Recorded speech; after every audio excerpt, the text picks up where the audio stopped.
If there's anything I can do to protect another child, it would hurt me so much if something happened like this. A Fargo mom is telling parents to watch out after an incident at a local grocery store. Good evening, everyone. Thanks for joining us tonight. Andrea is off. A routine trip to the Osgood Hornbachers has a mom wondering if she and her daughter were being stalked. She posted online about her experience, which she calls creepy, and it's been shared almost 3,000 times. Valley News Team's crime and safety reporter Nicole Johnson has our exclusive story. While walking into Hornbachers with her young daughter, Amy McLeod got the feeling they were being watched. I noticed a couple that seemed rather close to me. Wherever I went, they followed in the same pattern. Fearing that they were being stalked, McLeod purposefully started wandering down different aisles, watching their behavior. My mommy instincts were alerted, and so I kept an eye on this couple, and I just kept going through the store. And when I went to the checkout, they were right there. McLeod and her daughter headed for the coffee shop inside the store, sat down and waited until the man and woman left. Could have been a common shopping pattern, or it could have been something a little more sinister. She told management what happened and posted her experience on Facebook in a group for local moms, and others responded, sharing similar experiences. Well, I was uncomfortable getting a couple common threads here, so then I decided to make a public post just warning the rest of my friends and family that live in the area. Her post has been shared thousands of times by moms who shop in the area and appreciate the warning. I don't think I've ever seen anyone follow me, but I think people should also keep in mind, I think some people think that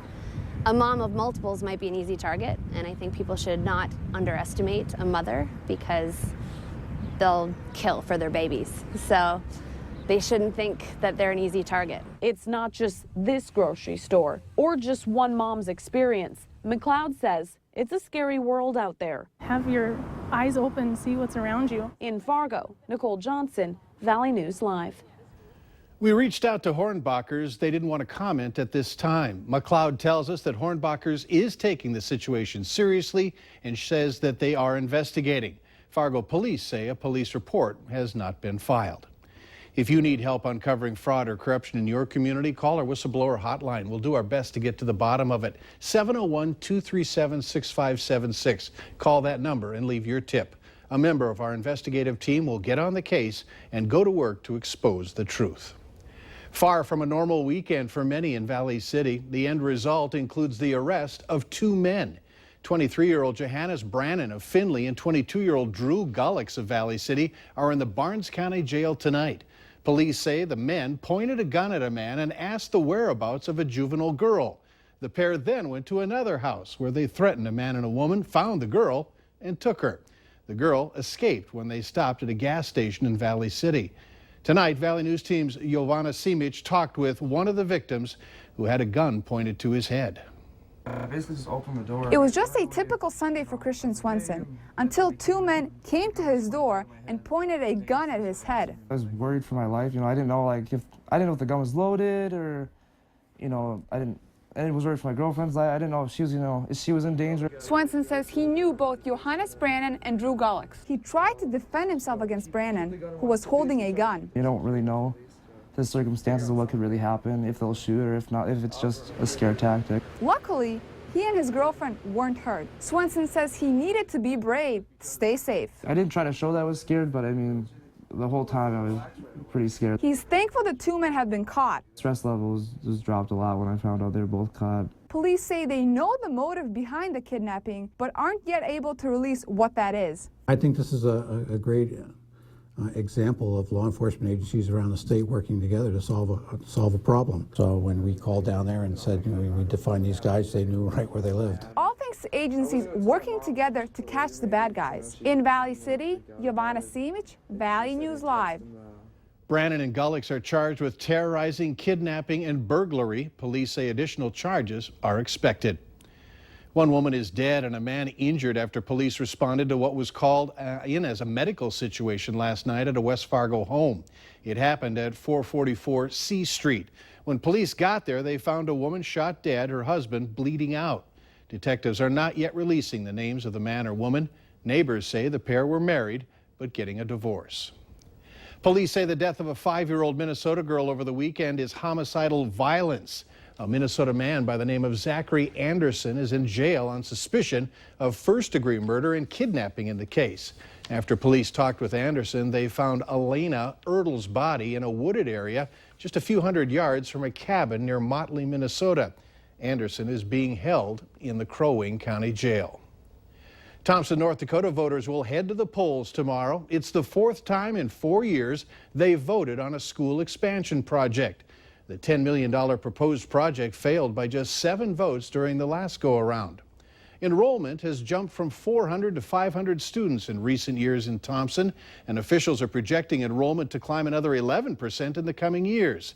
They say they're simply out of room. The renovation and expansion project would include building a much larger lunchroom.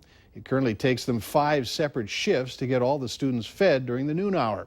The project also includes turning the old gym into more classroom and resource space. And then this one here is kind of almost a revote of before, but the feedback we received is those 7 votes we needed were out there, and they just didn't get to the polls for whatever reason. So, if passed, it would mean a yearly $260 tax hike for the owner of a $100,000 home. 60% approval is needed. If you'd like more information about all of this, we have a link on our website. Go to valleynewslive.com and click on this story. A hearing will be held to address a conservative legal advocacy group's lawsuit regarding Hillary Clinton's use of private email server while she was Secretary of State. A federal judge issued the order requiring Clinton to answer questions about her emails. The order is part of a long-running public records lawsuit filed by Judicial Watch. Judicial Watch is seeking all of Clinton's emails between 2009 and 2013. The judge gave the group until October 14th to give Clinton questions, and then she has 30 days to answer them. The fallout continues for Olympic swimmer Ryan Lochte. Swimwear makers Speedo and 3 other sponsors have cut ties with the 12-time medalist. This follows revelations that Lochte lied about being robbed at gunpoint after a night of drinking in Rio. The U.S. Olympic Committee says it's considering punishment for Lochte and the 3 teammates who were with him at the Rio gas station, where Lochte admits he tore down a poster and is accused of damaging a bathroom. A Charlotte Observer columnist even called for Lochte to be banned for 4 years, which would keep him from competing for the United States in 2020, the Tokyo Games. Starting tomorrow morning, drivers on 32nd Avenue South in Fargo will notice some changes. Both eastbound traffic lanes will be on 32nd Avenue at the intersection of 25th Street South for road repairs. Traffic will be diverted to the right lane, the right turn lane, during the repairs. Northbound traffic will be diverted to the left turn lane.